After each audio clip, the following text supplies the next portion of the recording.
Like love insurance company. Trailer చూసి మంచి futuristic love story చూడబోతున్నా అనుకున్నా, కానీ సెటప్ ఏమో ఫ్యూచర్లో పెట్టి స్టోరీ ఏమో ఇప్పటిది పెట్టాడు. అదే ఈ మూవీకి అతిపెద్ద మైనస్. ఈ స్టోరీని ఫ్యూచర్లో చూపించాల్సిన అవసరం కూడా లేదు. అనవసరంగా బడ్జెట్ బొక్క.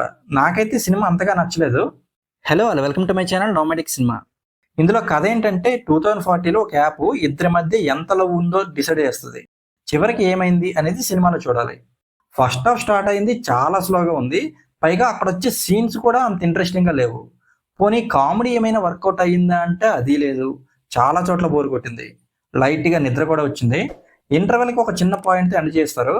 ఇంకా సెకండ్ హాఫ్ అయితే చాలా రొటీన్గా అనిపించింది. చెప్పాగా ముందే, సెటప్ ఏమో ఫ్యూచర్లో ఉంటుంది, అక్కడ వచ్చే సీన్స్ ఏమో ఇప్పుడు జరుగుతున్నట్టు ఉంటాయి.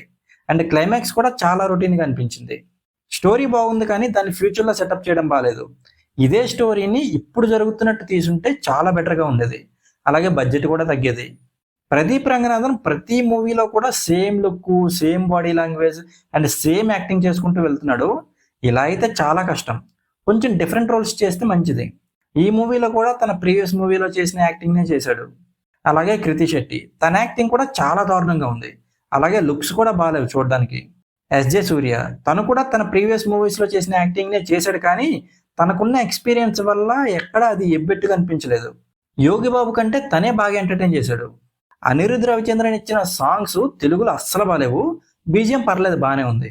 ఇంకా డైరెక్టర్ విఘ్నేష్ శివన్ మంచి స్టోరీనే తీసుకున్నారు, కానీ స్క్రీన్ ప్లేని అంత కన్విన్సింగ్గా రాసుకోలేకపోయారు. ఈ స్టోరీని ఇప్పుడు జరుగుతున్నట్టు తీసి మంచి ఎమోషనల్ సీన్స్ రాసుకుంటే చాలా బాగా కనెక్ట్ అయ్యేది. ఇంకా ఓవరాల్గా మూవీ గురించి చెప్పాలంటే కాన్సెప్ట్ బాగున్నా ఎగ్జిక్యూషన్ దెబ్బేసింది.